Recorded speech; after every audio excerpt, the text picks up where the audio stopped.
I'm here in the pits with George Bennett, NASCAR Charger 111. George, I haven't seen you out at the racetrack before. Are you new to Raven Raceway? Yeah, well, this is the first time I've run here. I run 2 years in street stock in 82 and 83.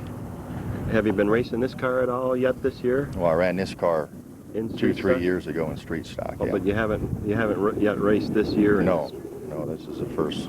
It's been about 2 years since I've been in a car. So word has it you're from Wilcox, is that right? Yeah.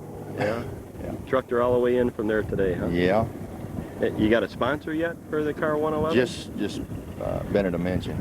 Bennett Engine. Are Yeah. they there in Wilcox? Yeah. Oh, is that right? It's my shop. Are you a married fella, or Yeah. wife out here tonight? Yeah, she's up in the stands. Any of the kids here rooting for Dad, or? Well, yeah, they'll probably be here. They'll probably be here. Grandkids too. How about a pit crew? Got anybody helping you out tonight? Well, I'm supposed to have a couple show up. If they don't, Hope I'll so. do it myself. Yeah, do it yourself. It's a fine looking automobile. What kind of car is this? It's a 68 Pontiac Custom S. Automatic or standard shift? Standard shift. Standard shift. And what kind of engine, power plant you running in there? It's a 327 Chevrolet. 327. Yeah. Are you somewhat of a rookie to circle track racing, or? Yeah, well, like I said, I run 2 seasons, 2 full seasons in street stock. It's a little bit different, though. Yeah, and the first full season I finished 3rd in points, and the second season I finished 2nd in points. Have you been out to Raven, watched any of the races yet I this was year? out here the first Sunday they run the Chargers. And how do they look to you? How's the competition look to you in the Yeah, Charger it looks division? pretty close. It's pretty close. Looks pretty good. Could be anybody out there tonight. Yeah, I think so. Well, George, good luck to you out on the racetrack. We'll be looking forward to seeing you power this car around the racetrack. Keep it in the safe lane. Yeah, I just hope it'll stick. Thank you, George. Okay, thank you.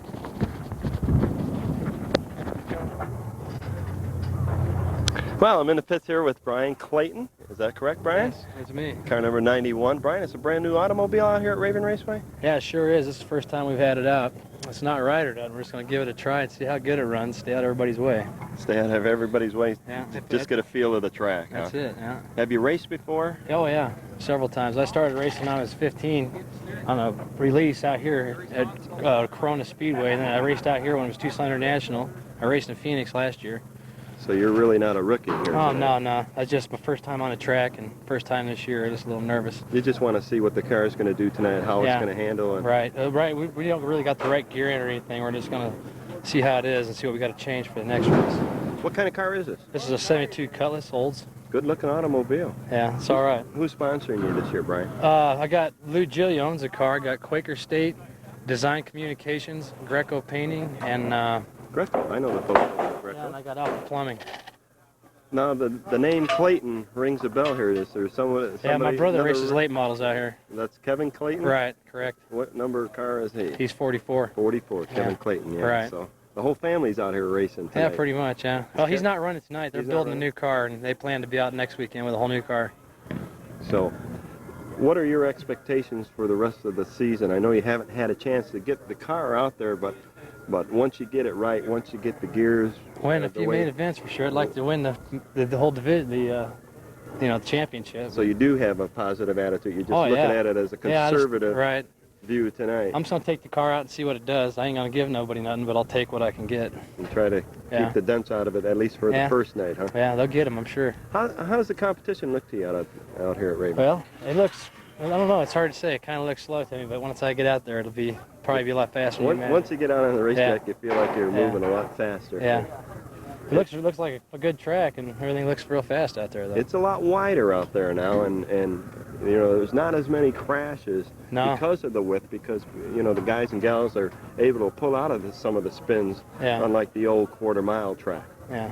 Well, Brian Clayton, it's good talking with you, and keep it in the safe lane tonight. You bet. All right. Good talking to you. Thank you. Yep. Good night. Good interview, Brian. This is Jack Jacobs again. I'm here in the pits with the brand new automobile, number 78. Gentleman John, along with the FART racing team. That's a friendly auto racing team. John, you got a brand new car out here tonight. Have you had a chance to take it out in the desert or try it out? I came out last week and did 3 laps, and it's a lot better than the old car. A lot better than the old car. Yeah, the old car was real long as a big old Delta 88. And it's just hard to handle. We brought out a small wheelbase. What do you have in here now? Just 350. 350? Yeah. Automatic? Oh, yeah. Won't run a standard. Friendly Auto sponsoring you once again? Yeah, Friendly Auto sponsored me. Who else? He's my top sponsor. I got Speed Auto. He gives me all my little knickknacks. Just picked up Diz Garage. He's a real good sponsor. He did all the tune-up on the engine, so got it running all right. So does everybody in the Friendly Auto team, like you guys have a team effort here? Do you just help each other? Or do you have designated people like Gary here? Yeah, we all live within about 3 blocks of each other. And so we all just go to each other's house and get the car fixed up, get it ready to race. But how about here in the pits? Do you just help each other out? It's not. Oh yeah, it's not free just to one a car, racer. not just one No, race. Huh? everybody helps out. Gary, what's your function here in the pits? What do you do? I watch everybody. You watch everybody? I usually do the tire pressure and stuff like that. Check the oil. Any mechanical work or? I try.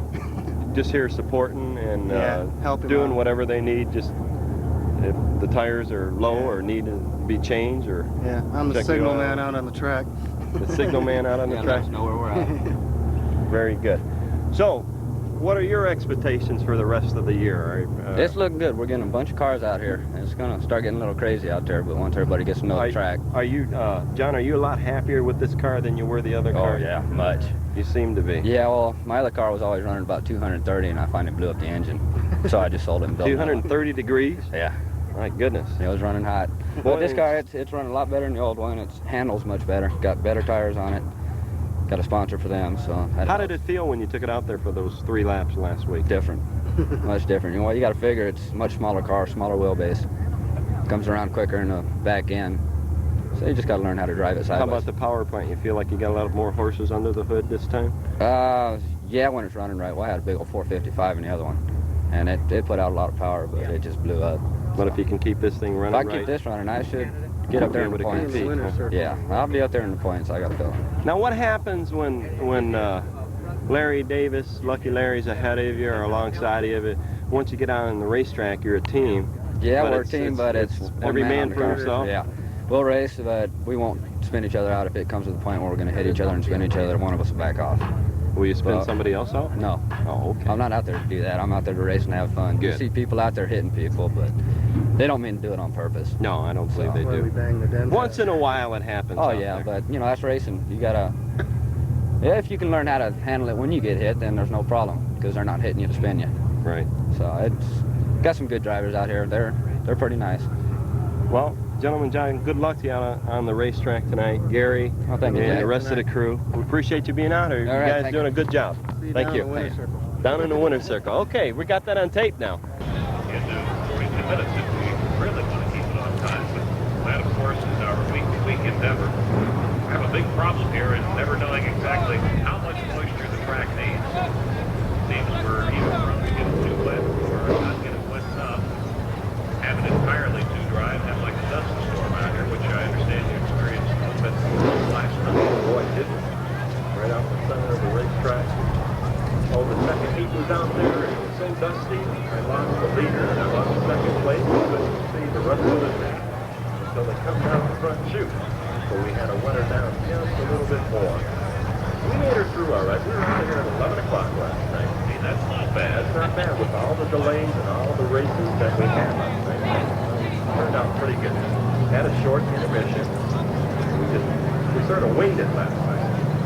We want to thank each and every one of you in attendance tonight for coming out and being a part of our Raven Raceway program here in 1987. It's really been a neat experience over the first 3 months, and I hope the remaining 5 months or whatever we've got left to get together on a Friday and a Saturday night like this continues on as smoothly and as productively as it has so far in the early on. Hey, did you mention that Raven Raceway bumper sticker? Haven't seen We got me right here. The new Raven Raceway bumper sticker is on sale right now for 50 cents. Flip it over. This is really a guy for the whole family. No, not for the whole family, but for every sticker that you buy, you get $1 off. General admission. So you pay 50 cents for the bumper sticker. Take the coupon off the back, and you get $1 off. That's 50 cents. Nice looking bumper sticker. Fun for all the family. That's what it says on the back.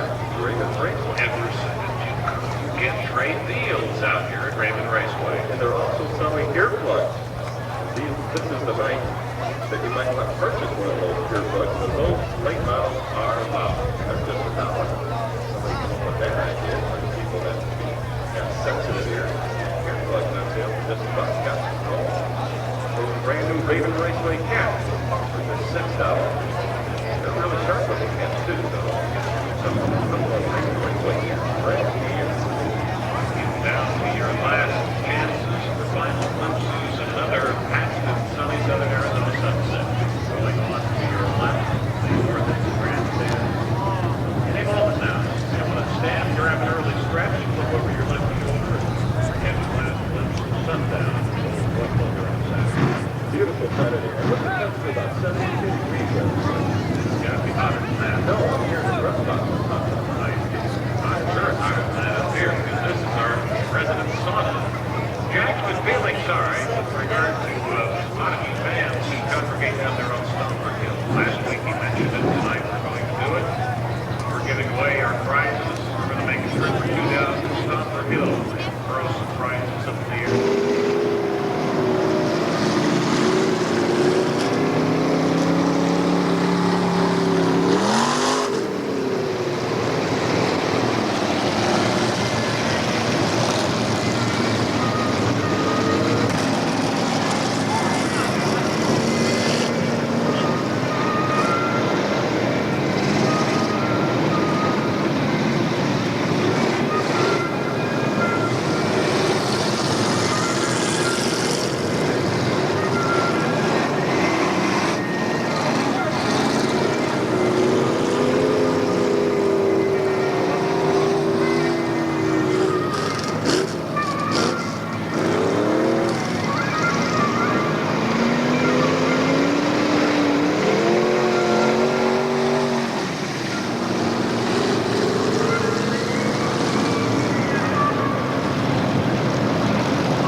What a good-looking crowd you are tonight, too. And I'm not just blowing smoke. You are an energetic, enthusiastic bunch. I don't have a couple of more of those in the vault here this evening. We would remind you to be ready to slide on over some, SOS, because we've still got folks pouring into the facility. So, ladies and gentlemen, we call your attention front and center now on the track and in the spotlight, because you saw him climb up there and adjust it to that location. Here he is, Mr. Raven Raceway. Let's have a warm welcome for Dave Maness, ladies and gentlemen. Thank you, ladies and gentlemen. Nice to have you all back. Want to tell you briefly about next weekend. We do have a major fireworks show that is going to be put on. It's going to be fired from the backside over here, halfway between here and the fairgrounds. We got a major car show going on over at the facility at the fairgrounds. It'll be $10 a car load into the fairgrounds. Live band will be over there for the evening for entertainment. Here we'll have the NASCAR late models, NASCAR Chargers, and dwarf cars on Saturday night. And then on Friday night, a very special show, our first one, NASCAR late models with the USAC midgets. So I think the Friday night show ought to be a real primo show. So spread the word on that. Plan 4th of July weekend with us. We get good weather like we've had. I think you'll see some real good racing. We've seen a big difference in the cars tonight. The competitors have put the stock noses on. I think we'll see a big difference in their racing action, too. So there is a difference made there, and we're glad that they complied with the rules. So to all of you up there, let's please stand, take your hats off. We'll do our national anthem. We'll be ready to go racing.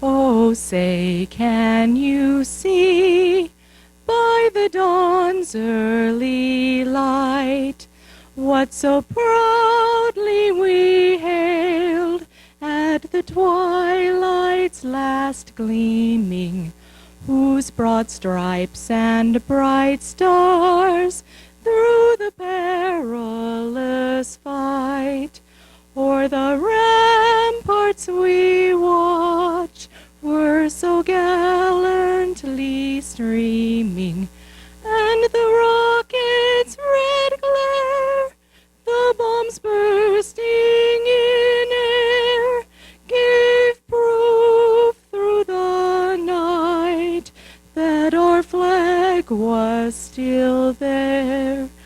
Oh, say, does that star-spangled banner yet wave o'er the land of the free and the home of the brave? God, it's so quiet, really. Thank you, Carolyn.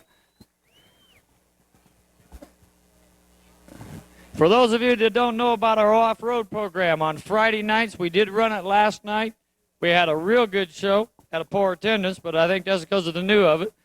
But take the time to think about it on Friday nights to come out here. We run them about every 3 weeks. It's $5 general admission.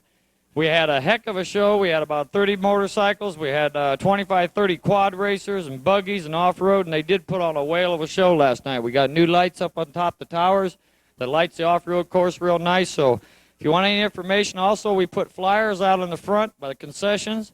There's flyers on the next month and a half schedule. So the schedule is now out there. If you want to pick up a copy on your way out, just ask one of the attendants. Have any trouble? Find somebody in a red shirt. We'll try and abide you by whatever your problems are. Thank you for coming. We'll see you at intermission. Thank you, Dave Maness of Carpet, folks. And Gordon Sams is the one who's got that bumper sticker on the rear of the racer. Says, follow me to Raven Raceway. On the outside of Gordon in the 4th row, sponsored by Dean Competition, a 27-year-old fella with a couple of kids, and he's single. From Tucson, the car number 0, David Fox. And we're on the green as Dan Lord brings up the rear. And in the lead, wouldn't you know it, right off the bat, Pop Pennington in that number 15 machine that we tried to get KCEE's Bob Allen to race so well in several weeks back here. And what did he do but landed in a mud quagmire, got it hung up in the real early on. So Bob Pennington, of course, is not facing that kind of a problem, and the track doesn't even offer it tonight. So Pennington and 15 are out front, setting the pace right now in this one with the green racing stripe and whatnot. George Bennett over from Wilcox tonight is running currently in second place, and coming out of turn 2, looks like he might just be thinking about putting some hot moves on Bob Pennington. We'll watch and let you know. Bill Harless rounds out your top 3 in that number 62 blue machine, running by himself right now. It looks like he might have some traffic closing up on him, Jack. Gordon Sams moving up into the number 4 position, but he took it way wide. Look out, Gordon, as he comes down the front chute, almost runs into David Fox. So Pennington being challenged by George right now. David Fox had to show us some of his elusive persuasions tonight just to stay out of Gordon's way. As Jack says, Gordon got a little high up there on turn 4. You see it happening to Bob Pennington on this go-around. But he pulls it out to maintain his lead over George Bennett, though not by much, as George tries to close it up between turns 1 and 2. And he gets him on the inside. It looks to me like he got the job done pretty well. Bob went a little bit high, and his competition said, hey, I'll just take the lower inside track and see if I can't squeeze on by you. And sure enough, he did. And now he's trying to keep the tables from being reversed on him. George Bennett from Wilcox in that NASCAR Charger 111, your new leader in this one tonight, leading your early on leader, Bob Pennington, in that number 15 machine, who's got a pretty comfortable hold right now on second place. Your front-running pair have certainly opened it up over the rest of the field, which is led for the all intent and purpose by Bill Harless in the number 62 blue machine, as your leaders come by the start-finish line now. Lap number 5 of 8 in this first heat race in the NASCAR Chargers, as Gordon Sams has a battle going on for third place right now, trying to catch Bill Harless, but Gordon falling back just a little bit as the track is still a little bit tacky out there. Bob Pennington trying to catch up to George Bennett in that number 111. Bob goes way wide, almost touches the wall, but brings it back in. And Pennington having a little bit of handling problem in that number 4 corner.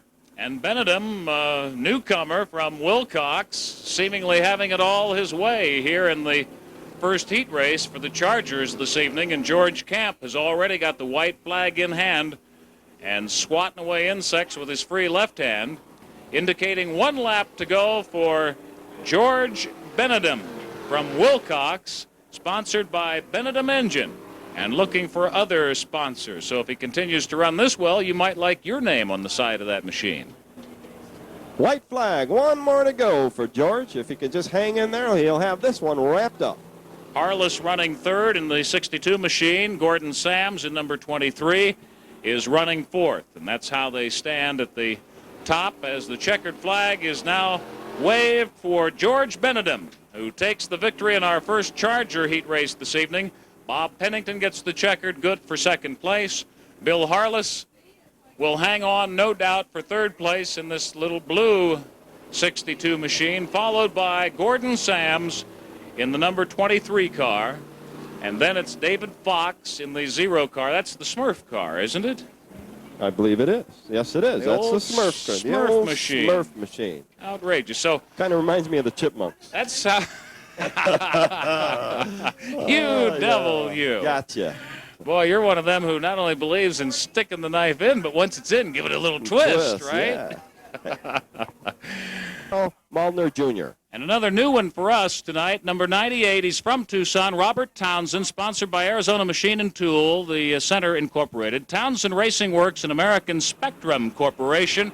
There's your field, and George Camp says, let's go racing. The formalities are out of the way, so let's get him off and running in 55. Billy Brandon pushes it into the lead with that new snoot and all, and he's looking good down the backstretch in the early on, building up a quick lead on Herb Lang, or so he would like to believe, and then leaving 4 pursuers behind them. Here they come. Lang shoots by Brandon as Brandon develops something of a serious problem and loses power coming out of that 4th turn on the first lap of our first heat race tonight for the late models. And what a sinking feeling that's got to be for number 55, Billy Brandon, pulling it to the infield. Obviously, unable to complete this one. So Herb Lang is the benefactor of that little distraction to one of the Brandon boys, and Herb Lang has blue number 87 up in the lead. Dan McFedron, the Ajo Cafe car, giving chase in car number 22 now, but he's got a lot of ground to make up, and fortunately, too, a lot of time in this one in order to get it made up. But McFedron's got company coming out of turn 4 with that much of a trailing factor on Herb Lang in the lead machine right now. And looks like McFedron's got his hands full keeping Robert Townsend, the new name, new blood, new machine, that car 98, out of his hip pocket. Dana Fight does not seem to be in contention in this one tonight, as here comes your leader flashing by and awfully close to putting laps on Dana Fight at this point. Let's see. Herb Lang closes it up on Fight down the backstretch, heading into turn 3. He's got him easily wolfed up, and he's got a pretty nice lead right now, still on McFedron. And then Robert Townsend with George Banghart in the number 75 machine, trying to fight his way into main contention as well. But it's Herb Lang right now down the back straight, running it all by himself. Dana Fight dives low inside turn 2 to keep out of faster traffic's way. Smart move. Here comes your leader, Herb Lang, in the 87 machine, flashing by now, and that much of a lead built up on his nearest competition, the 22 machine of Dan McFedron, followed by Robert Townsend. And Townsend trying to put the moves on McFedron, but he can't quite get on the inside of him. Smacks up against the wall on the back straightaway. Hit that a little bit harder and more direct than what he would have liked to have as well. He has done some damage on the right front side of that machine. Probably and hopefully no damage to the driver, other than just mad as heck at himself for getting it up there and into the wall. That left front tire is turned toward the wall. He may have busted a tie rod or something as he came down out of that turn number 2. But he certainly lost it because he was looking pretty good there, going to try to put the moves on McFedron on that last lap. Well, the good news for Brandon in 55 is as soon as we had the lull in action, he is able to move under his own power and at least get back out there into the fray. That's good news. He'll never be able to close it up in the few laps situation, so what's he do? He just parks it, preserves it, and says, I'll save this sucker for another race, another time. Well, we've got an Oldsmobile, a tan Oldsmobile with license number CTV 047, and it has to be moved. A tan Oldsmobile CTV 047. Please move that vehicle. 1 week from tonight, hope you are not only back with us, but bring a neighbor, bring a friend, and come out for the fireworks show. It all begins at 3 o'clock on Saturday afternoon next to us over at the fairgrounds. Of course, we'll open up our gates as normal at 4 o'clock. If you want to come early and enjoy the music and camaraderie, we would love to have you. 7 o'clock, we'll do our hot laps. 8 o'clock, we'll be off and running with racing.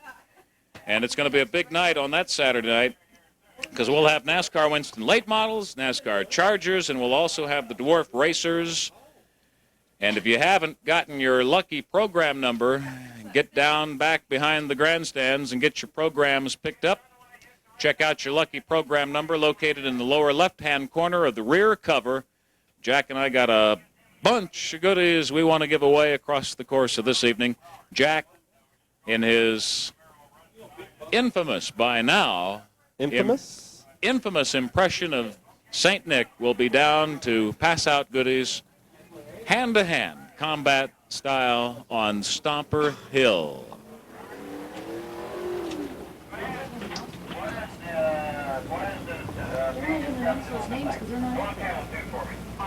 This is the next race. I thought that was over. Yeah. So Herb Lang now will set the pace as we get the mess cleared away down there on the backstretch. Gary's towing people are in there and on it. You look up at this light that Dave Maness was adjusting earlier, you'll see a number of insects and also some blue Mexican cuisine smoke. Blue Mexican cuisine? Yeah, the Mexican grill is working overtime tonight. The smoke is filtering right up through the announce tower, and boy, is it making me hungry. Well, you talk about me, and see, you're always hungry too, so. Just about. Doesn't Linda feed you? You're not home enough.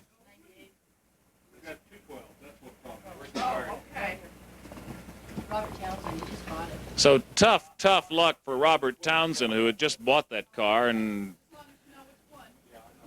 brought it out here racing for the first time tonight, to lose it up there in turn 2 and scrape her up into the wall. Robert Townsend, we mentioned earlier, one of the new names with us out here tonight. Tough news for him. Let you know a little bit more about him later on. We're back and racing under green once again, and Herb Lang has got the lead, trying to stave off Dan McFedron. That little scrape back there out of Townsend turned out to be a great break for McFedron if he can cash in on it. He's as close to Lang as what he's going to be, and he would like to close it up under his own power a little bit now, but as you can see, time has run out. We're on the white flag, 1 lap to go, and looks to me like Herb Lang is going to waltz away with this one in the number 87 machine. How better to celebrate your anniversary? And he does, as he gets the checker flag. Herb Lang wins this first heat race, or second heat race. What is it, the first heat race? It's the first for the Lates. It just seems like the second because of that little break in the action. Yes. Dan McFedron in the Ajo Cafe car takes second. George Banghart in number 75 winds up third. And Dana Fight fights his way up to a 4th place finish in that good-looking, wouldn't you agree, number 84 Mustang. Good-looking automobile. I don't want any more notes on my car either. No.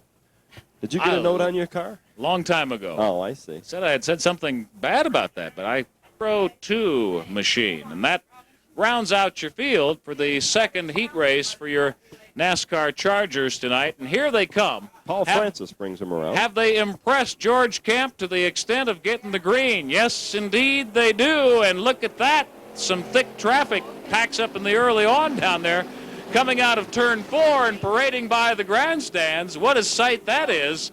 Whole bunch of them clustered up there at the rear of the pack as Colin Germain bolts out to assume the lead. Pamela Fetter in the number 18 machine trying to close it up, and also at the same time trying to safely hang on to that number 2 position that she's currently in. There goes Germain with that much of a lead on Pamela Fetter, and she's being followed right now by Todd Izzo in the number 2 car and Carmen Griffith in that number 80 NASCAR Charger. But my goodness, look at the lead, Jack, in the early on for Colin Germain. Oh, he's opening up quite a bit of a wide gap as Todd Izzo puts the moves on Pamela Fetter, but Todd goes wide. Look out, Todd.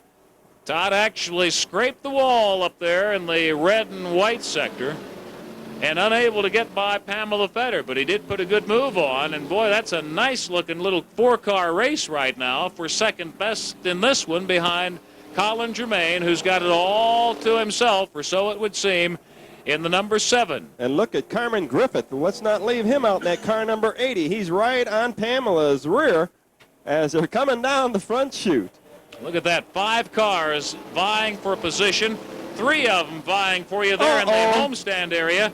And Pamela finds herself squeezed out, aiming it into turn 1 by Izzo and Griffith, who both laid some Oreo sandwich cookie moves on her down there in turn 1.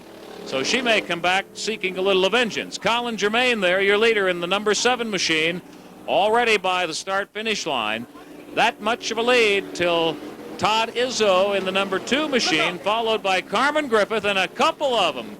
Wow. Go astray and up into the infield. That's Pamela Fetter and John Thomas. Jammin' JT and Rammin' Pam. Pam, look out, Pam! Out, my goodness gracious. We got a traffic cop handy out here tonight. Oh, that was close. Woo! In a hurry to get back to it, but I don't know if I'd want to be in that big of a hurry or not. So Colin Germain continues to run away with it up top in that number 7 machine. Todd Izzo is in second place. And who knows, after that little fracas into the infield area, stirring up an awful lot of dust. Pamela Fetter in the number 18 machine. A couple more of them getting a stride down here in turn 4, but salvaging it. Tony Izzo bringing up the rear in the 02 machine. About a half a lap away from being lapped by the leader in this one, Colin Germain, who's now got the white flag from George Camp. 1 lap to go for Germain in number 7. Todd Izzo is currently running in second place with the white flag out. And more traffic, I'll tell you, than you could possibly keep track of. Oh, man. We maybe need to put some chalk lines down here in the home stretch area of this one, just to let them know when one's occupied, don't go ahead and for it. Colin Germain, ladies and gentlemen, takes your checkered flag in the win in your second heat race this evening for the NASCAR Chargers. Uh-oh, look out there, number 4. I figured we were not going to get out of this one cleanly. My goodness, these guys. Oh, no, and more over here. These guys just love running through and around and over one another in this one tonight. This looked more like a demolition derby than a Charger race. You want to talk about some action tonight. These guys must have had some heavy bets on the side down there in the pit field before they came out to race in front of the house, so to speak. Whatever it was, I want some. Well, Colin Germain won that one time, and I had you all set up here for the finish, but I'm going to have to check with the officials right now. I wouldn't even hazard. Shall we just call it Colin Germain won that? We know Colin Germain took it. We last showed Todd Izzo in second place, Carmen Griffith third, and looks like Brian Clayton in the number 91 machine perhaps had fought his way up to fourth place, with Tony Izzo rounding out your top 5 in that one. And Snap-on Tools, 73, Mike Hancock. On the outside of Mike Hancock, 61, Roy Gibson, and here we go into the green flag. Off and running, and Ron Whitwell aims 24 into the lead in turn 1 and waltzes away with it. But look at the moves being put on the low inside by Rick Sipes in that 4U, the Budweiser car, currently running 2 and getting a wild animated fish tail down there in turn 4.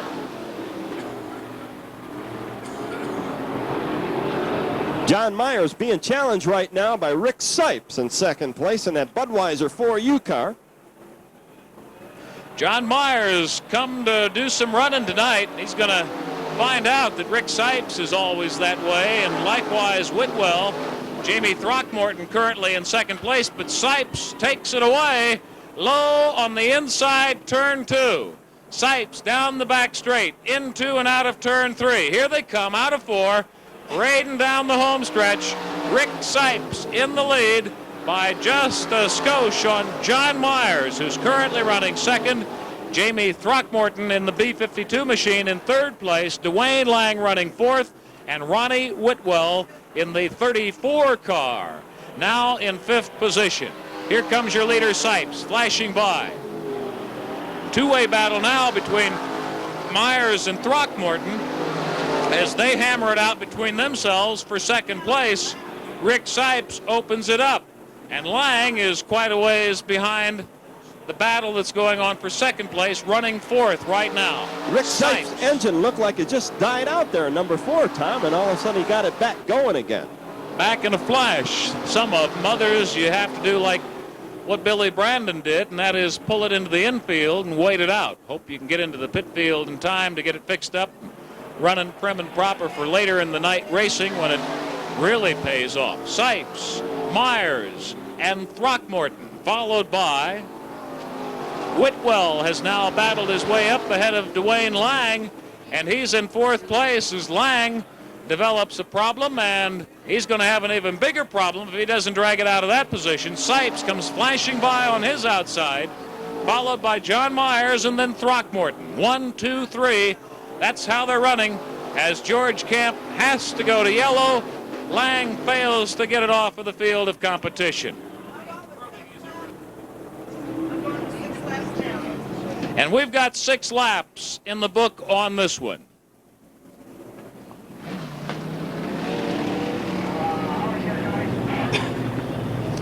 Six laps down as Dwayne Lang runs into a bit of a problem down here. Something obviously snapping on that machine.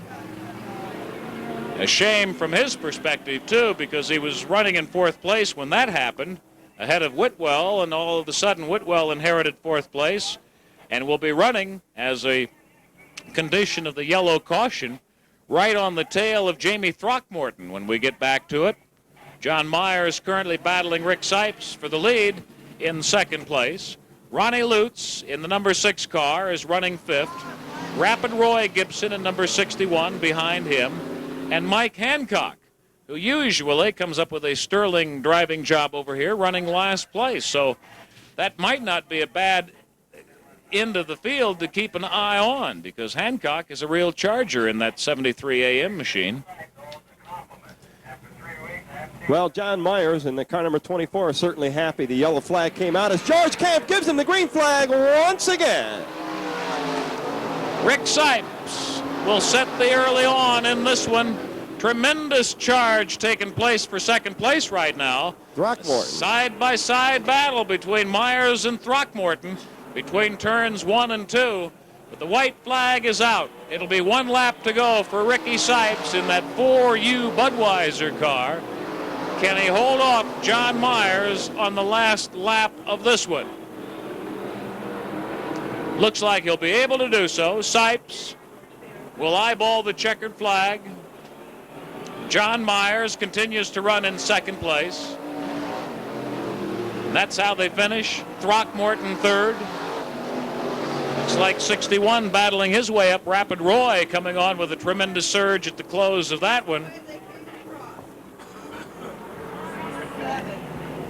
To wind up in 4th place, just ahead of Ron Lutes, who took 5th, Ron Whitwell 6th, and Mike Hancock. Bringing up the field in your 2nd late model heat race of the evening. Sipes, Myers, Throckmorton, Gibson, Lutes, Whitwell, and Hancock. Your field for your 3rd flight of NASCAR Chargers, now desperately trying to impress starter George Camp, along with Bob McKinley, and he turns his back on him. I think he is getting a little aggravated. And wondering why in the world are they not bunching up here. And now he gets very animated in letting them know that he wants it got together. And he's going to give them this 1 last lap to do it, too. So I wouldn't doubt but what they'll get things set up here.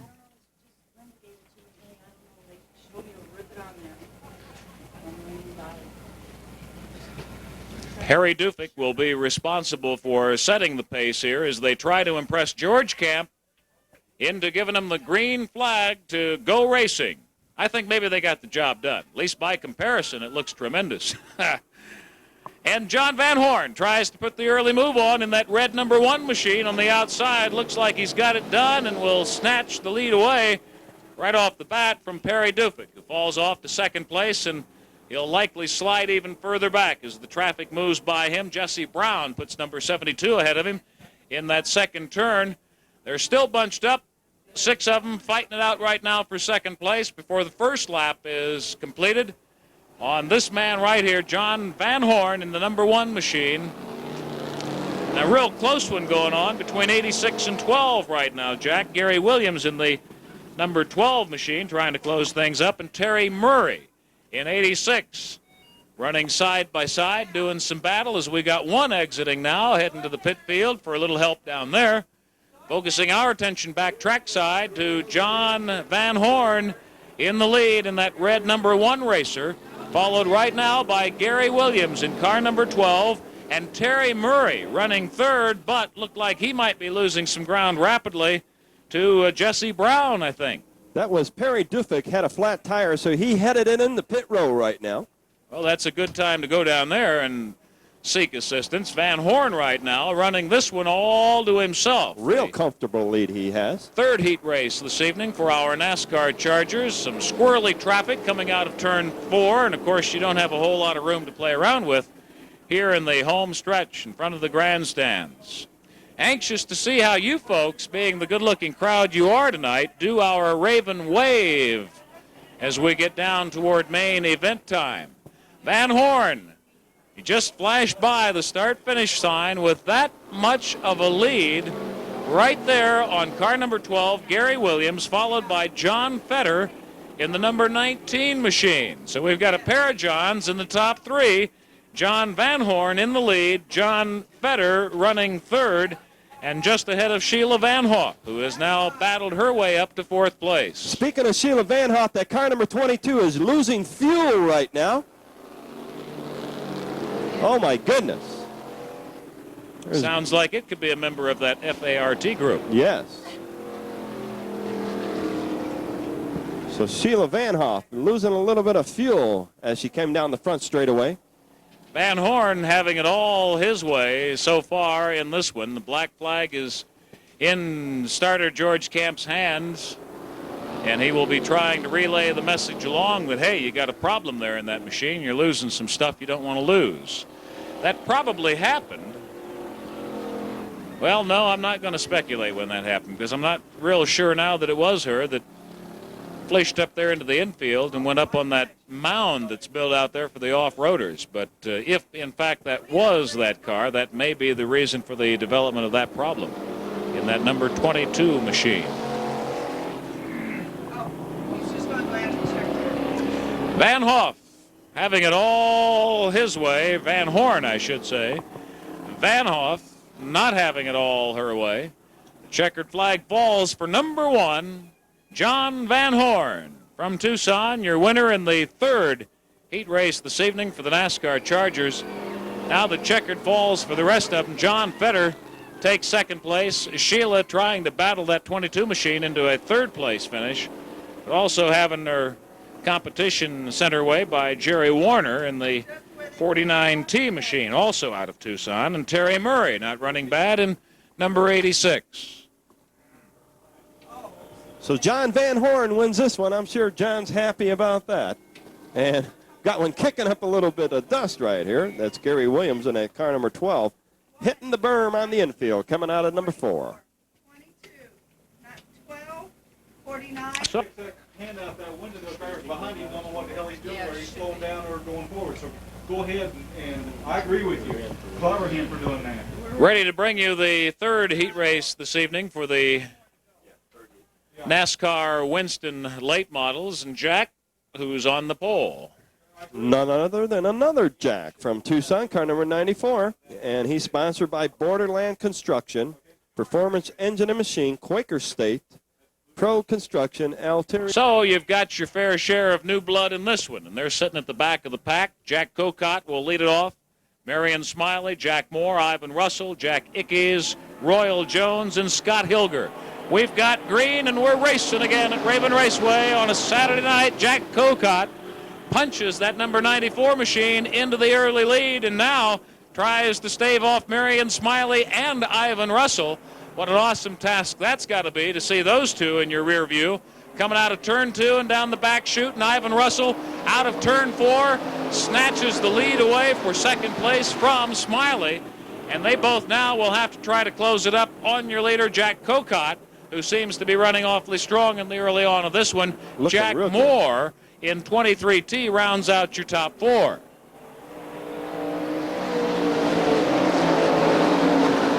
Jack doing a fair job of slinging it around down there between turns 3 and 4, too, especially amidst all the traffic that's going on right now with him trying to battle their way into fourth place. And look at Russell trying to move up on Cocott, and he's gaining just a little bit as they come down the front chute. Cocott has just flat out got that Borderland special humping tonight, doesn't he? Yes, he sure does. And we've got the yellow flag out right now. We've got some debris down in the number 4 corner. And that is why the yellow flag is out right now. Nobody spun out. A piece of metal or something came off of one of these automobiles. Unless somebody threw it over the fence. Nope. As Ray Judy picks it up, brings it into the infield.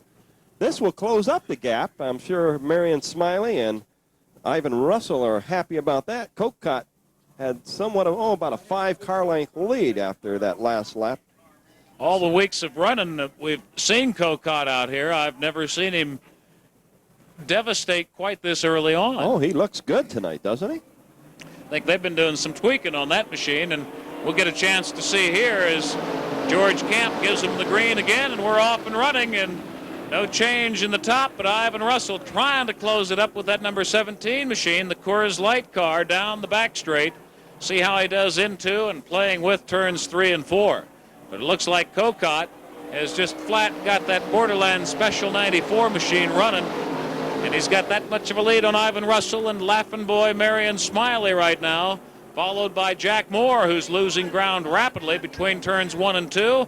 And we've got yellow again with a machine down inside turn 3 and 4. Looks like Royal Jones in that 131 car from Las Cruces having his problem over there in the number 4 corner right now. Wouldn't be all unexpected. I don't recall seeing or hearing that name out here in our racing efforts so far this season, so he's probably getting a first-time look and feel of Raven Raceway tonight, and that might just be apparent of that situation you see down there. Hasn't quite got the handle on it.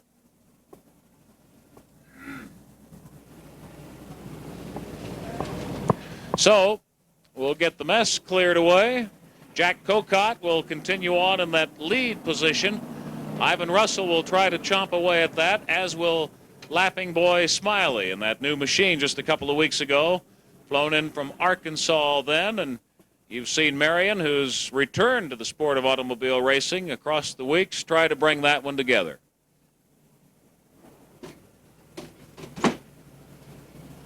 Well, Ivan Russell paid Marion Smiley a great compliment into the pits to me this afternoon. Said glad to have him out. Just one more of the pros out here at Raven Raceway. Oh, yeah. They know who they like amongst their own fraternity and who they don't. It's just like in any other sport or any other profession. Yes.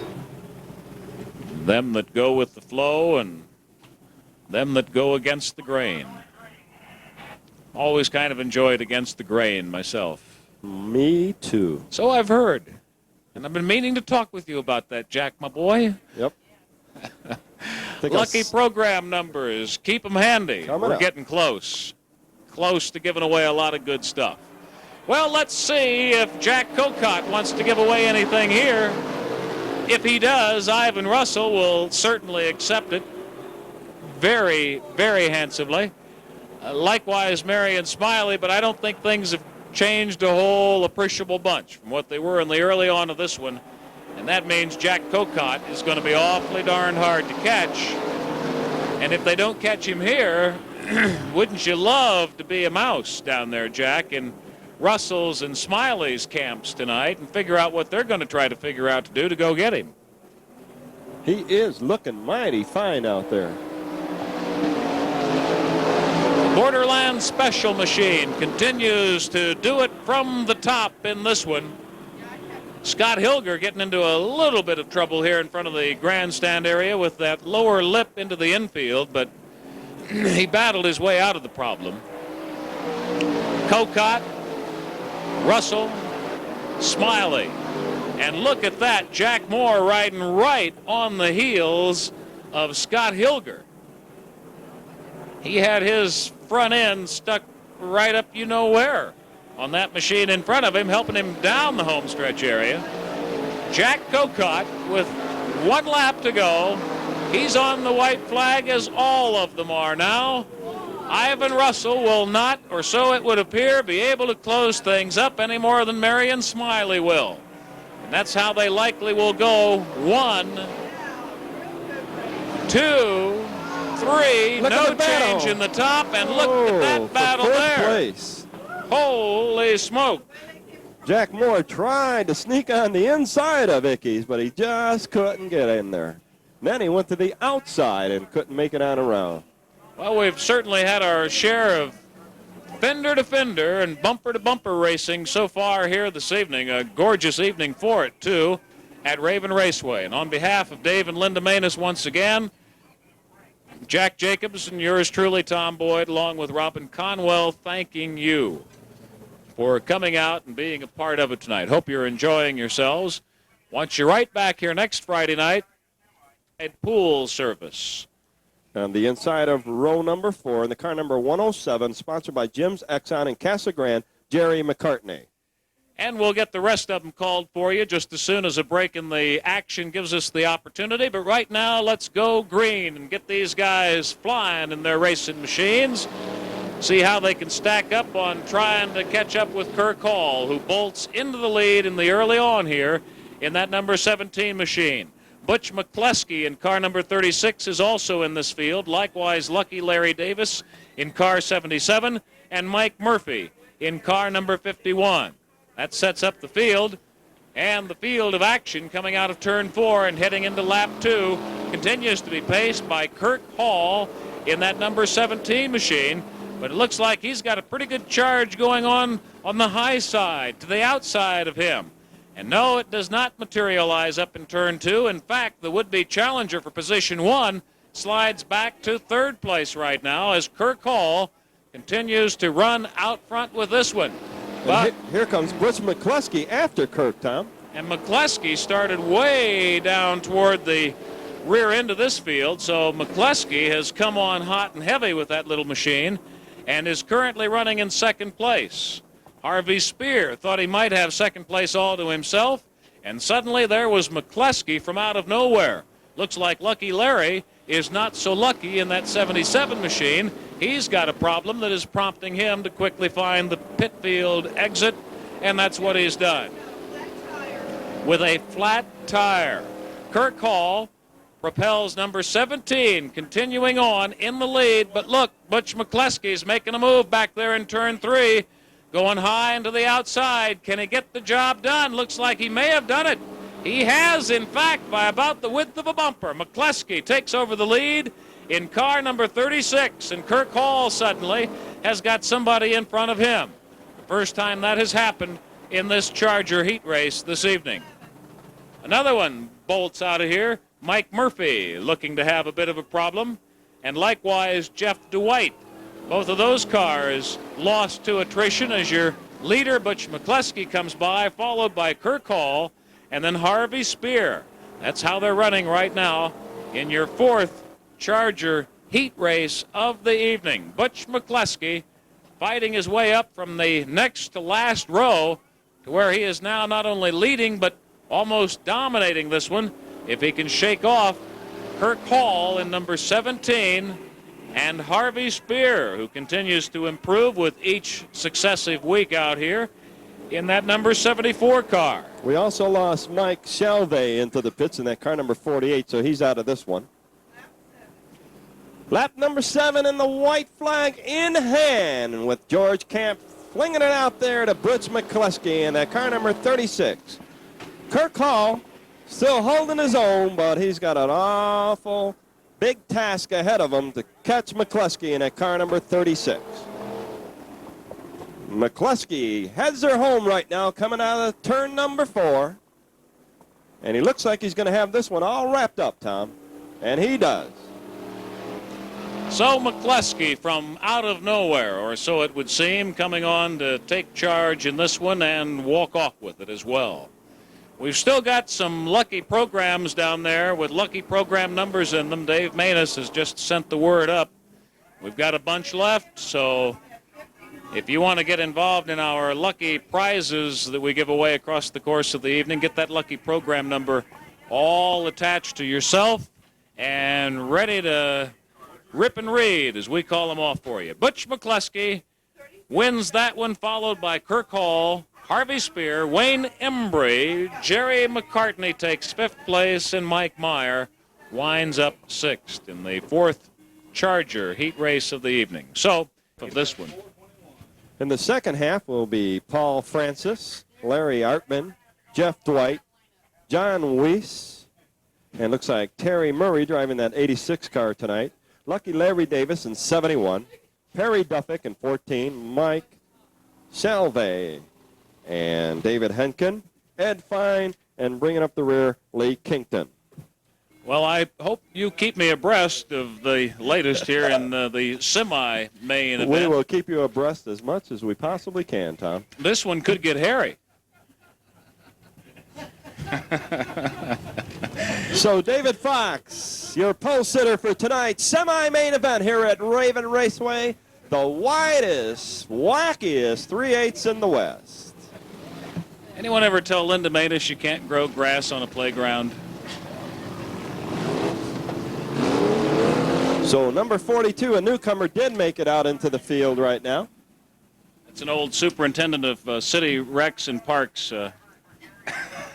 And he is a latecomer, that car number 42, so we don't have any information on him right now, but we'll pass it on as soon as we can. So late we have no idea who it is.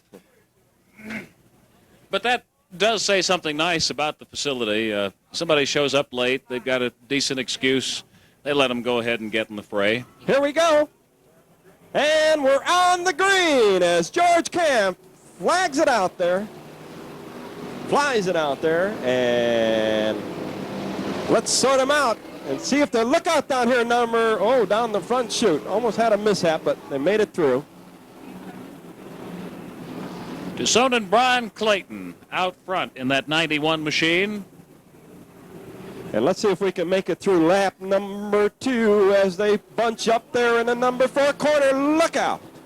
David Fox giving pursuit, running second right now, followed by Bob Altieri in that number 45 machine, currently in third place. And boy, we got a lot of traffic after the top 3 spots, Jack. I would not want to be running back in the back of this pack. And we've got one stopped up here that I hope they all see and get by nice and they're safe. not gonna. Oh, yes. Ooh, it got a little tight there. Oh, right there. A little bump there from the rear. Well, bound to happen. Terry Murray in problem down there in turn 4. And I think that is Ed Fine in number 71. Uh-oh. Rear ending. Yep. This hasn't happened again, folks. This is a figment of your imagination. I'm going with 1 lap down. We've got 1 lap down, says Tony Barrow. Twilight Zone, yeah, maybe that too. And things were humping along so well, so punctual and right on time. Well, that goes hand in hand with that water pressure problem. If you're going to work on one project, you might as well work on 2 of them. Here. You want they've changed our back already.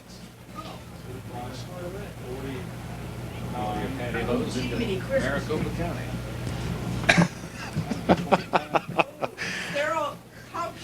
Followed by John Thomas and Lucky Larry Davis. Larry moving up toward the front. So there's your top dozen drivers right now as we think about resumption. What do you think? You think George is going green this time? You bet you bottom dollar he wants to get this thing out of here. He's got a hot date tonight at Tucson McGraw's, and who can blame him? And Brian Clayton bolts that 91 into turn 1 in the lead, hanging on to it. Bob Altieri has closed it up real quick in that number 45 machine. 1 lap was in the book, so we've got 14 to go here in your semi-main event for your NASCAR Chargers, okay?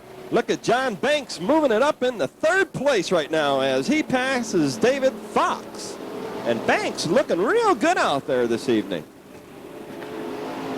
I'll tell you, Jack, even with the early attrition, there's still an awful lot of traffic out there. Look at them bunched up coming out of turn 2. We've got 3, 6, 7 cars back there, including Lucky Larry, who was just now lucky to keep that 77 out of the wall back there. And he holds it on the inside this time as he comes around turn number 4. As Brian Clayton, your current leader in that car number 91, followed by Bob Altieri and John Banks in number 49. Wild little fishtail down there in turn 1 that Lucky Larry followed into and now is losing ground on. That little orange car did a wild fishtail going into turn 1. As we go to yellow once again, we're under caution here because of a squirrel up in turn 1. And Lucky Larry now having his scrapes on the inside of the track area up against that infield lip, as it were. That looks like Paul Francis in that number 84 machine. Oh, losing it as he goes in between the turn number 1 and 2. So Altieri and Banks and Fox and Lucky Larry and the rest of them are happy to see the yellow. Brian Clayton in that number 91 machine is not too happy because he knows now that the gap is closed up, so he's going to have to really pour it on. And I've always said, until your gap has been closed, you haven't lived. And sometimes people tell me to shut my gap, so. Oh.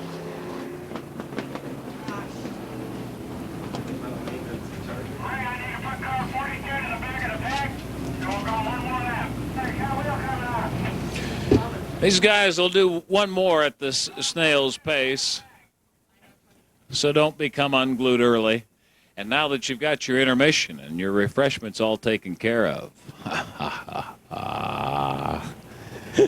as we get to the main events tonight, you folks get to do the Raven Wave, and I can hardly wait.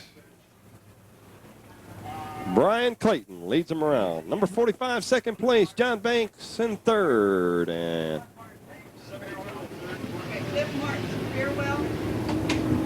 Cliff Martin to the beer well. Cliff Martin to the beer well. You lucky devil, you. Yeah, how come they never call me They never on say that? Jack Jacobs to the beer well. Tom Boyd to the beer well. It's an emergency. Get drunk. I've been hanging around Rick Rage too long. But the truth always hurts, doesn't it? Yep. They never call us to the beer well in an emergency. Nope. We've got a leak down here. We need somebody who can keep up with it.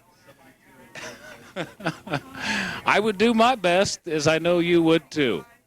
Lucky program numbers. We'll be calling those for you momentarily. So get your program numbers handy. We'll be doing those in a shotgun manner, fast and furious tonight, because there is no intermission. Dave Maness and his lifelong quest to get you home on time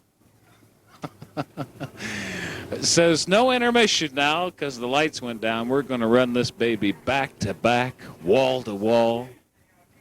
Non-stop action on a Saturday night at Raven Raceway. You can read all about it in the Morning Rag on Monday morning. Any luck at all? Brian Clayton continuing to dominate this one in the early on in that 91 machine. Bob Altieri in 45 is running second. John Banks in 49 third. Who is that in third place, Jack? In fourth place is Jesse Brown in number 72. And Jerry McCartney, just like you see him out on the racetrack, that's the position. Nobody's lapped right now. Mike Murphy, Pamela Fetter, David Henken, Lucky Larry Davis, and Perry Dufek. And the rest of the field. Well, what was 24 at the beginning has now reduced itself to about, looks like 19 cars left here. Wind is picking up, which is why you're seeing the dust in the area now. The insects seemingly have found something else of interest.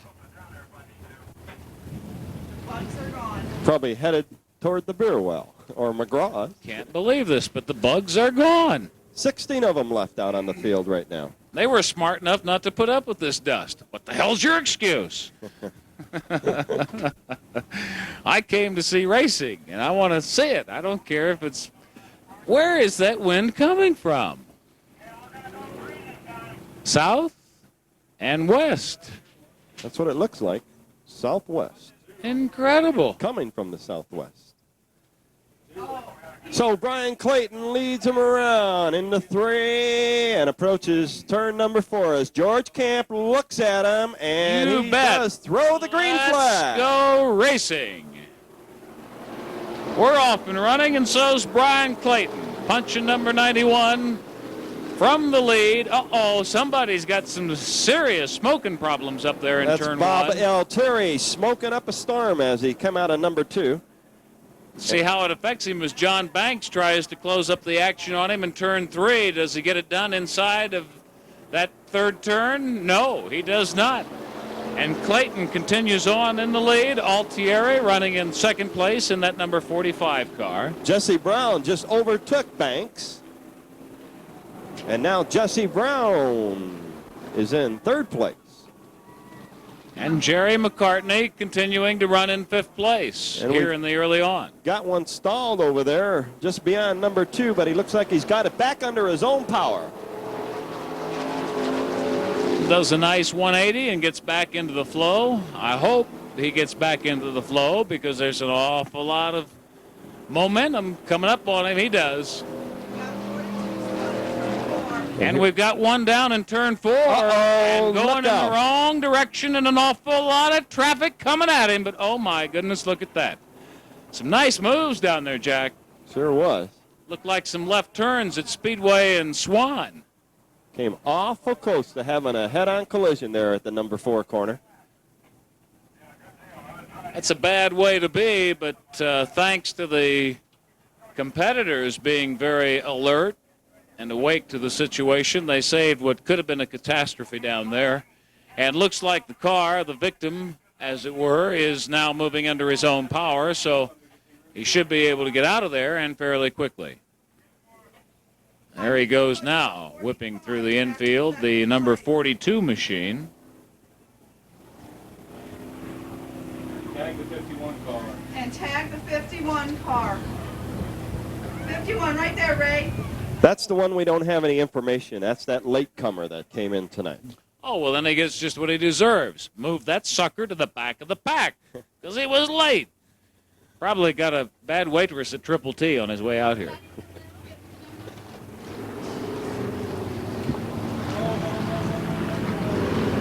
And there goes 51, Mike Murphy, into the pits right now. And Mike currently was, well, he was in 4th place, but he made it into the pits. What they do, black flag him? No, He's trying to get him to go to back tail the pack, and he's going to black flag him. So 42, being driven by your unknown comic, is at the back of the pack, and it's a big pack. And with no more laps than we've gotten this one, which was 15 at the beginning of things and has now been reduced by at least a few, what with our yellow cautions. And they're going to get one more at this pace because George Camp gives them the yellow flag and the finger, indicating one more lap. And then I'll consider waving the green on you. Bob Altieri, Jesse Brown, John Banks, Jerry McCartney, and David Henken, all sitting in positions 2, 3, 4, 5, and 6 and thinking, what can we do to close it up on car number 91, driven by Tucsonan Brian Clayton, when we get back to racing? Well, Mike Murphy headed into the pits. He thought he was being black flagged, but they were telling hhim to go to the rear of the pack. So he's coming back out. Mike Murphy in that number 51 will bring up the rear. Well, he stopped again now. Mike was on his way out here, but all of a sudden he stopped. Oh, so George Camp has to give him the finger again. He's wearing that finger out. But they'll do one more, at least, at this pace, and then maybe, just maybe, any luck at all, we'll be under the green again and doing some flat-out racing for you. No change in the top, obviously. Clayton, Altieri, Brown, Banks, McCartney, Henken, Davis, Fetter, Fox, and Fine. Sounds like a law firm I once used to contribute a lot of money. Leans over the starter's cage. He's letting them know. And believe you me, they know down that backstretch that he's got the green flag in hand. And now they know it's race time. And so with a single file procession, smoke pouring from Altieri's machine, we have resumed racing under the green. Brian Clayton sets the pace. Altieri hanging on smoke and all in 2nd place, and Jesse Brown trying to close things up. We've got some traffic passing going on down the backstretch. We've also got some dust kicking up out there on the track. Wouldn't you know? But it's Brian Clayton they all got to catch, and right now, Bob Langston, driving the Altieri number 45 machine, is still running in 2nd place and trying to close it up. Can Bob Langston get the job done? Number 40 is stalled, but he's back under his own power just at the number 4 corner, so the yellow flag does not come out this time. Nice little 180. I tip my hat to the Lord. driver of that car, Don Lord in this case, for saving us another yellow, another cautionary. And probably Brian Clayton tips his Stetson too, because it keeps him active up there with a pretty well built up lead right now in your semi-main Charger event this evening. Lap number 8 going by right now. Oh, look at that. Look at that. Some nice little traveling patterns up into turn 1. We've got 1 slowed down and 5 make real neat passes on him. 1 awry down here in turn 4. Perry Duffick losing it, but getting it back under control. Perry's out of trouble. Nice job. White flag is out for Brian Clayton in number 91. I thought it would never happen. Oh, look at that. 69 down into the infield and back out into the fray. I love it, don't you? Oh, my goodness. Look at all that traffic going on between turns 1 and 2. A pair more of them get involved down here in front of the grandstands in the lip of the infield area. And George Kemp can't find the flag. He says, what the heck do I wave now? Well, try the yellow and the checkered. Let's see if we can't wrap this up. Oh, my goodness. Oh, they're down all over. And we do wrap it up. At least we got the checker flag on this yellow one. Thank the Lord for that. Brian Clayton hangs on to take a victory in a very mar-filled semi-main event for the NASCAR Chargers in that number 91 machine. Bob Langston in tonight and driving in the car number 45 that ordinarily you may have seen Bob Altieri at the wheel of. It's a Bob Langston driving that machine tonight and landing it in second place. Jesse Brown, John Banks, Jerry McCartney, David Henken, Lucky Larry, as in Davis, rounding out your top 7. Man, that one had everything thrown in but the kitchen sink, and I'm not so sure we didn't see that at one time. We had the lights go out here at Raven. We had accidents all over, yellow flags, black flags. Outside row 7, number 55, Billy Brandon. Right behind Jack Moore in the inside of row number 8, the car number 34, Ron Whitwell. Outside of him, one of our new blood newcomers tonight, Scott Hilger, who hopefully has got a better handle on this track's condition in car number 15. And right behind Ronnie Whitwell in that car number 73, the Hancock Towing Garage and Eloy car number 73, Mike Hancock. Outside of him, Royal Jones in that number 131 machine out of Las Cruces, New Mexico. Bringing up the field, Dwayne Lang in 88, Carl Trimmer in 74, Carl Mulder Jr., and we're on the green! Green, lean, and mean, and Rick Sipes does a slingshot into lap 1 and turn 1 and takes the lead away. Rick Sipes is now the one to catch, and nobody knows it better than John Myers in number 24 or Dan McFedron in machine number 22. And there they go. 1, 2, 3, and 4. One of the Lang machines flashing by as we head into lap 2 here on a Saturday night at Raven Raceway.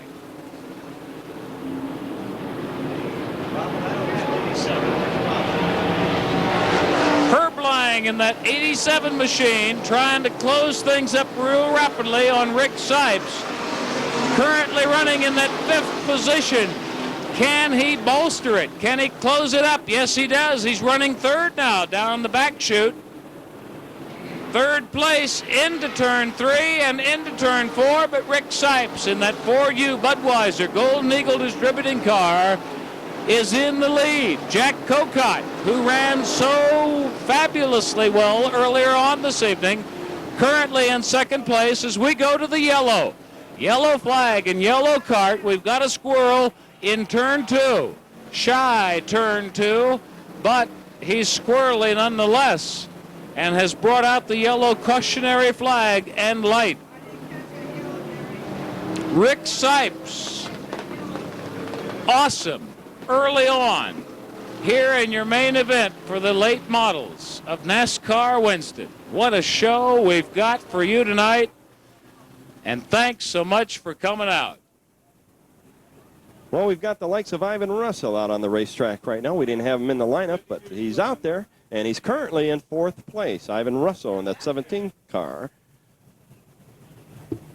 along with Herb Lang in number 87, and Herb in 3rd place right now, right behind Jack Cocott and Rick Sipes, leading on the round in this main event here at Raven Raceway. I'll tell you what, Jack, you can scratch everybody after position 1 and 2. In my estimation, I say that in an affectionate way. It's just that Cocott ran so awesomely early on in the heat races. Rick Sipes did likewise. This could fast develop into a 2-car race. I don't care who's in 3rd, 4th, 5th, 6th, and on back place. Those are the top 2 shooters right now on this night, and there's nothing more important than right now. And right now, it's Rick Sipes and Jack Cocott. Although Herb Lang and Ivan Russell in 87 and 17 would like to think differently, and maybe they will. Maybe they will prove me wrong here. Let's see. But I have to think with Sipes and Cocott having run so strong earlier on in the evening, no matter how closely they bunched them up here just before we anticipate green again, I got to think you're going to see Sipes and Cocott run away from Herb Lang and even Ivan Russell, who takes a free liberty shot back there in turn 3, just bumped the hell out of Lang, and Sipes bolts into the lead, followed by Cocott. This is going to get interesting. Lang and Russell giving one another some verbal shots and some physical shots, and they're currently vying for 3rd place now behind Sipes and Cocott. So it may be not only interesting between positions 1 and 2 right there, but also between 3 and 4. Let's watch and let's see what happens. We've got us one hell of a 4-car race for 1st place. Or if you want to divvy it up, 2 cars for 1st and 2 cars battling for 3rd. I prefer the 4 cars for 1st place. And wouldn't you know it, we got to go yellow again, because we've got at least 1 or 2 squirrels out there on the track right now. This was developing so swell. Sipes and Cocott in that order for the 1st spot. Russell and Lang in that order for the 3rd spot. We've got 2 races at least within this late model main event tonight. You could not have picked a better time if this is a first time to come racing as a spectator at Raven Raceway. Rapid Roy Gibson is currently in 5th place in that 61 machine. And wouldn't you know it, right behind him is the laughing boy, Marion Smiley. So as I see it, we've got at least 5 races in this race. You've got Sipes and Cocott, you've got Russell and Lang, you've got Gibson and Smiley, and you've got Moore and Ron Lutes. Jack Moore and Ron Lutes battling it out right now for 7th spot. A golden opportunity for multiple races within a race. Sipes is your leader. Cocott, who ran so well in the heat races this evening, is challenging him. You've got Ivan Russell in 3rd place, and who's banging on him but the anniversary boy, Herb Lang. You've got Rapid Roy Gibson in 5th place, who's chawing away at him but the laughing boy, Marion Smiley. You've got Jack Moore in 7th place, and who would like to displace him any more than Billy Brandon in car number 55? Nobody. Unless, of course, it's number 74, Carl Trimmer, who is running currently in 9th place. Carl bringing it up from the rear this evening in this main event. I'll tell you what, Jack, in 3 months of racing, at this juncture right now, is the race of races. For all the reasons we've just outlined, Sipes and Cocott, Russell and Lang, Gibson and Smiley, Moore and Brandon. Add to that Trimmer and another Lang, Dwayne Lang, the son. Plus, new blood, Scott Hilger, who is currently running along in 13th place as we go to lap 5. And we go to green in lap 5. Incredible. Camp gives him the green. Sipes has got the lead. He hangs on to it into turn 1, but oh my goodness, look at positions 2, 3, 4, 5. They are all tight on Ricky Sipes in the Budweiser Golden Eagle Distributing 4U machine, coming by as your leader here. And look at the awesome chase being put on by Jack Kokot, Ivan Russell, Herb Lang, Rapid Roy Gibson, and Laughing Boy Smiley. What a show you folks are getting tonight. I don't care what you paid to get in. It was too little. Rick Sipes in the 4U machine, flashing by with not much of a lead on Jack Kokot, but he has built it up from what it was just a lap ago. And look at that sly fox Ivan Russell in the Coors Light 17 machine, hanging in 3rd place. But you know he isn't happy in 3rd, and he'll battle out of that as soon as he can. But right now, 3rd is acceptable. Heading into turn 1, in 3rd place, Ivan Russell, trying to produce the strategy that it will take to reduce Jack Kokot and Rick Sipes. And we've got yellow once again under the caution at Raven on a Saturday night. So this will merely bunch them up, Jack. Looks like George Banghart on the back straightaway. George moving it on into the infield, having a problem with that automobile tonight. George Banghart in that number 75 NASCAR Winston late model, as Gary's towing heads over there to throw the hook on George. Tell you what, Jack, we can talk all we want about the Sipes and the Kokots, the Russells and the Langs, the Gibsons and the Smileys, the Moores and the Brandons, the Trimmers and the Langs. I have just noticed back here in the midst of what remains in this pack, my favorite Thunderbird. And even though he is running 3 from last place right now. Chuck Bosland or Dana Fike? I got a feeling, I'm talking, of course, about Chuck Bosland.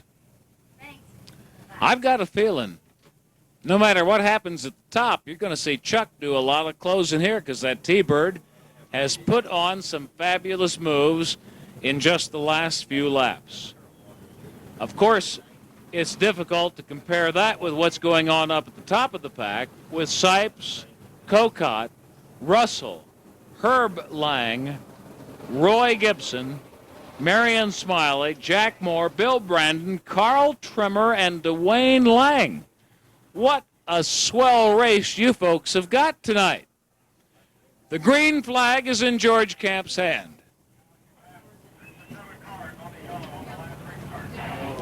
I got a feeling we're going to go green, wheat, dew. Camp gives it to them, and Sipes says, okay, boys, follow me. And Jack Kokot does, taking the low road inside turn 1 and hanging on the heels of Rick Sipes. Ivan Russell content currently, presently, temporarily for 3rd place. And that's how they come around again this time. No change in the top 3. 87, Herb Lang, the anniversary boy, is currently running number 4. Look at Marion Smiley trying to battle his way into 5th place inside turn 2, and he gets the job done, Jack. And Marion now trying to put the moves on Herb Lang. And looks like he almost took him there in turn number 2. Lang did a very smart thing. He dropped low, even though at a slower rate. He dropped low and blockaded the Laughing Boy. Sipes, your leader, right there by that much on Jack Kokot. It is close, too close to call. But it looks like Sipes might be opening up a bit of a margin in that lead position on Kokot. And Carl Trimmer making his way in up toward the front of the pack. Here comes Sipes, your leader. Look at Laughing Followed by Boy. Kokot, followed by Russell, followed by Lang, followed by Smiley, your top 5. But the battle right now amongst them is for 4th place. Can Smiley replace Lang down the back chute? It looked for a moment like he might be able to. Lang on the outside of turn 3. Not the advantageous position. And yes, Smiley takes it away from him and moves into 4th place right now ahead of Herb Lang. And Rick Sipes moving into some traffic right now, so this is going to be real interesting to see what happens if these guys are in front of him are going to move over and let him by. Your top 4 guns right now, that guy right there, Rick Sipes, followed by Cocott, followed by Russell, followed by Smiley. And Smiley now drops back, losing some space and some time here on the home stretch, but now making it up on the back stretch and moving on to the heels of the bumper of Ivan Russell down there between turns 3 and 4. There go your leaders. And the guys who are trying to close it up, interestingly enough, including number 74, Carl Trimmer. In that number 74 machine, he's got 3 cars worth of traffic ahead of him as we reach midway, halfway in your late model main event on a Saturday night. And Smiley right on the tail of Ivan Russell right now, and he's going to try to overtake him in the next lap or 2. And Rick Sipes still holding his own as Jack Cocott hangs in there right behind Sipes. Sipes, Cocott, Russell, Smiley. And Rick Sipes running into a little bit more traffic right now down the back chute. What an awesome evening of racing. Rick Sipes takes your lead into turn 3, out of 3, into and out of 4, down the home stretch. Barely hanging on to his lead over Jack Cocott. And I say that affectionately, Jack, because Cocott was just undescribably awesome in the heat racing portion of tonight's program. Sipes, Cocott, 1, 2. That's how they're running right now. Lap number 18. Lapping other folks on lap number 18.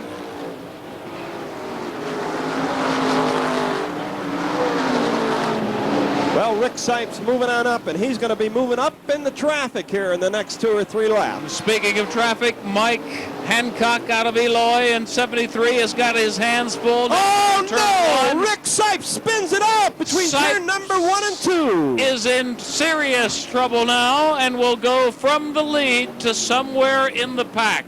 What a break for Jack Cocott in that number 94 NASCAR Winston late model machine. Cocott should have to pay an inheritance tax on this one.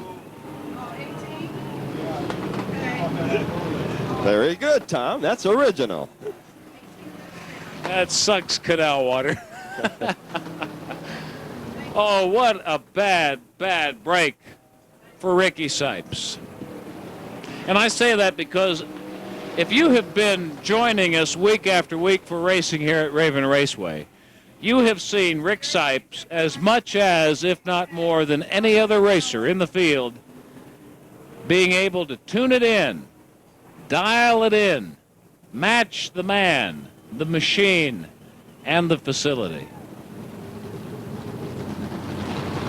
He has really done a king's ransom job in weeks past. And nobody, more so than Rick Sipes. I don't know what happened to Rick, Tom. I don't know if he just overdrove it. The tires on this side of the vehicle look in good shape.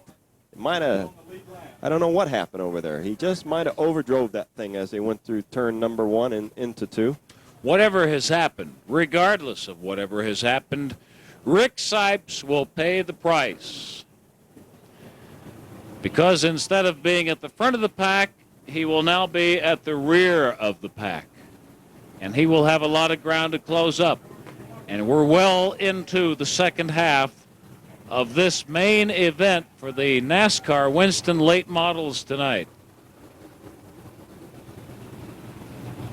But we will, as we always do, keep a close eye and ear on the situation and let you know. Right now, though, Ivan Russell has inherited very well, too, whether he pays an inheritance tax or not.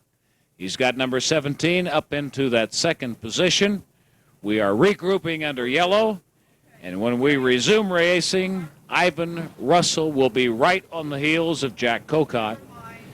Marion Smiley will be third in line and wanting to rapidly close things up. Billy Brandon in car number 55 appears to, it's not only an appearance sake, he has headed to the pit field, Jack. So Billy Brandon has headed for help in that number 55 machine. Oh, my goodness. That's He has to hope. He has to hope at this point that the track officials are slow enough in clearing Rick Sipes out of turn 1 that he can get what he needs done, Billy Brandon, in the pit field and get back into this fray of Jack Kokot in 94, Ivan Russell in 17, Marion Smiley in number 9, the 22 machine would be next in line, Jack Moore, the 23T machine, Dan McFedron, currently running in 6th place. I'm sorry, McFedron is a lap down. The Ajo Cafe car, 1 lap back. No offense, Jack. Kokot, Russell, Smiley, Trimmer, and Lang. Your top 5.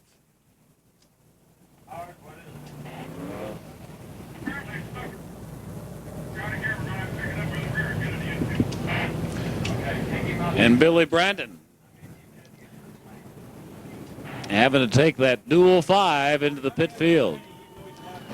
You might want to keep your eye on that Budweiser and Diet Coke sign out there on turn 2. You see the shadow just before the B in Budweiser, between Blue Circle West and Budweiser. That's where they come out of the pit field. Keep your eye on that gate, because that's where Billy Brandon will be aiming number 55 back into this fray if he can get what has broken down changed, and changed quickly enough. Sipes has got big problems. Hand pushes haven't worked. Gary's towing hasn't worked. And now Gary's towing has Rick Sipes on the fish hook. And they're dragging him out bass backwards.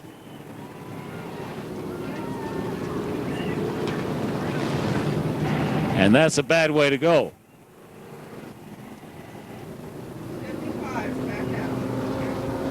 Brandon is back into the fray. Right there, 55, with the black brassiere up front.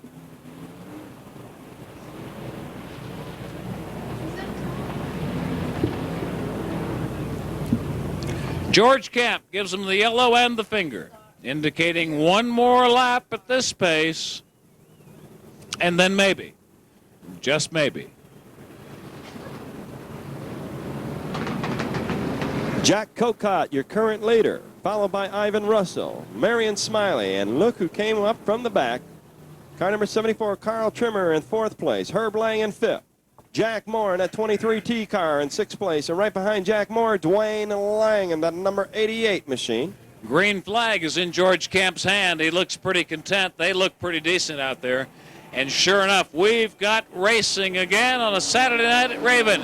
And look out, Jack Kokot, 94, into the lead, turn 1. But you've got Ivan Russell right on your rear bumper, and Marion Smiley not that far behind Ivan. 74, Carl Trimmer in 4th place right now. This could be one squall of a battle. Jack Kokot, Ivan Russell, Marion Smiley, Carl Trimmer. Those are the 4 mains in your main for the NASCAR Winston late models. And look at the show they're giving you on a Saturday night late in June. Kokot, Russell, Smiley, Trimmer. That's how they stack up. We've got a problem between 3 and 4. Chuck Boslin losing it there between 3 and 4. That car number 80, or car number 90, I should say. Chuck Boslin spinning her out. And we've also got a mishap here between turn number 1, right over there by turn number 2.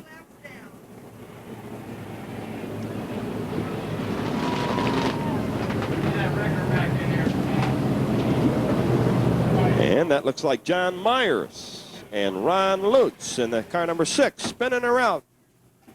20 laps are now in the history book, Jack. 20 laps. 10 more to go in the main event here. Can you imagine what these last remaining 10 laps are going to mean to Jack Kokot, Ivan Russell, Marion Smiley, and Carl Trimmer in particular? And I only separate those 4 from the rest of the field because they have separated themselves from the rest of the field. Herb Lang in car number 87, currently running 5th. Jack Moore in 23T is running 6th. Dwayne Lang in 88 is next in line. You tell me. Kokot, Russell, Smiley, Trimmer, Lang, Moore, and Lang. What more could you want? Well, one thing more you might want is an alive and active Billy Brandon in car 55, late in the pack. If you like to watch him from both ends of racing, then you got to appreciate Billy Brandon as well as the Kokots, the Russells, the Smileys, and the Trimmers right now. No matter where you look on this track, you got action.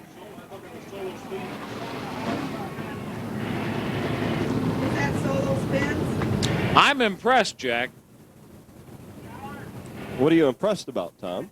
I am impressed by what, in my opinion, so far in this entire 1987 racing season has proven to be the individual most interesting race of the season. And it's still not over yet. We've got 10 more laps to go. It's anybody's race at this time. Kokot, yes, he is your current leader right now, but I'll tell you, he's got Russell and Smiley and Trimmer breathing right down his back. So it's not over yet. I wouldn't want to be approached by anybody and told I had to put serious money on a winner for this race.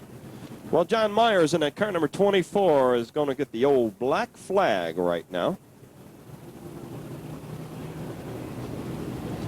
So John Myers out of this one, heading her into the pits.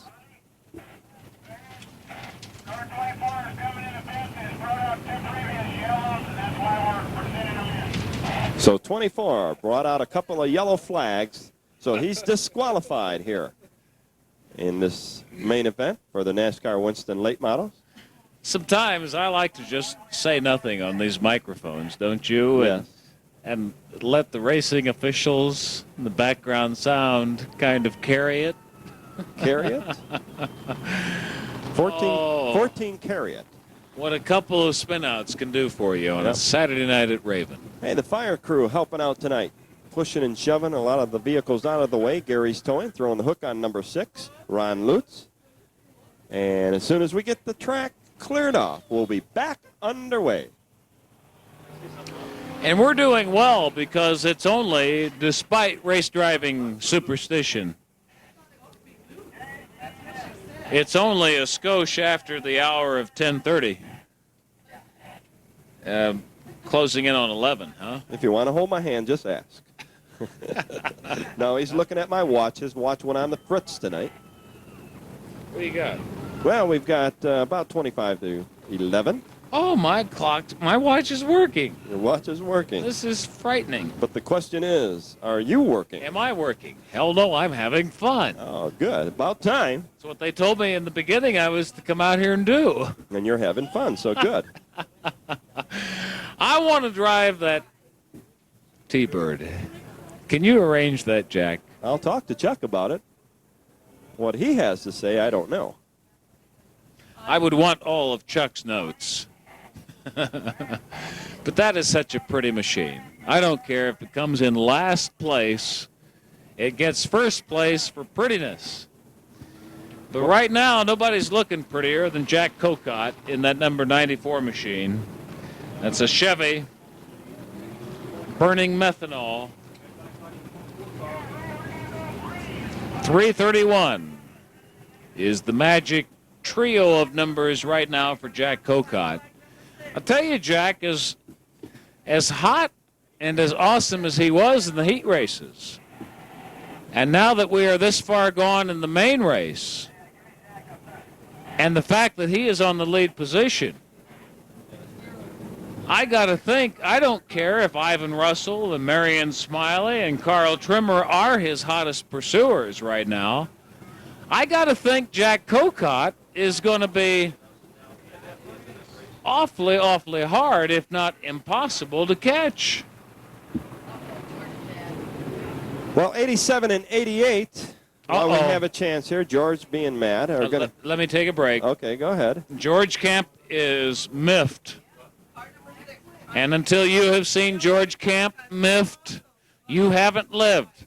So, ladies and gentlemen, look at the man in the zebra stripe and he's top on the court right now. This is like Wimbledon. Yeah, he's after car number 6, Ron Lutes. Oh, look at that. That was an awesome animated move. Uh-oh, and Ron is pointing at George, and he's not too happy about that. Boy. But Ron Lutes caused another couple of yellow flags, so that's the rules.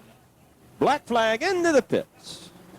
So. Well, to Ron Lutes' credit, once he saw Camp in the dirt, he said, no, I'm not going to play the game anymore. Well, the first 200 kids that make it over to car number 87 and 88 in the pits will get a free Aegis.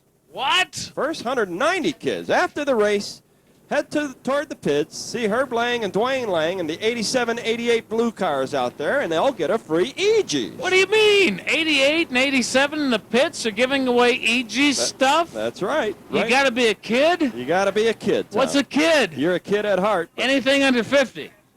40? 30? You lost that one. 20? Whatever. Jack Cocott leads them around turn number 4. Here we go! Raven Raceway on a Saturday night under the green, and Jack Cocott has an immediate problem. And we don't even get them all down the front straightaway, and we're back into yellow again. 2 squirrels in turn 4 shut it down. Cocott vaulting into the lead, and all prepared to do everything he had to do in his power because he knew he would have to, with the likes of Russell and Smiley and Trimmer on his heels. And we've got yellow. And that's Herb Lang spinning her out in turn number 4. You should never suffer a spin out on your anniversary.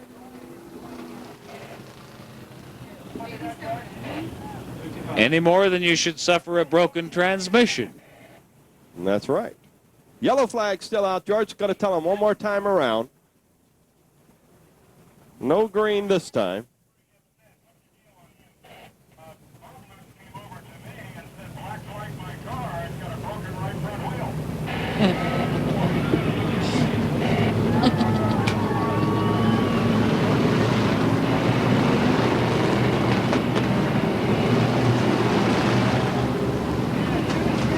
So when we get this one back underway, Jack Cocott, who has led, I don't know, did he lead the race from the beginning? Do you remember? He's done an awesome amount, Jack. Awesome amount, and he's our current leader right now, George Camp. Oh, look out, George.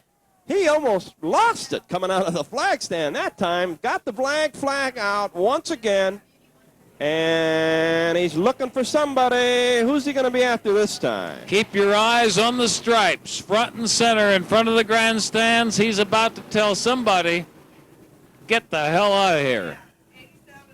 Oh, he's talking to one of the Langs. And he tells number 87 right now, Herb Lang, to go to the back of the pack. And the yellow flag continues, and George tries to set him up right now. Wants to give everybody a fair chance out on the racetrack. Keep your eyes on George Kemp. He's the one in the dirt, in the striped shirt, trying to get him set up properly so Bob McKinley up in the starters flagger stand can let him know that we've got 1 lap to go until we resume. I don't think there's any chance. 55 is going to have a conversation right now with George. Oh, keep your eye on this, folks. Camp and Brandon. They're going one-on-one. Long before Dave Manus and the victor of this race go one-on-one. Yeah, 73 car. 73 car. Sticking behind 73, George.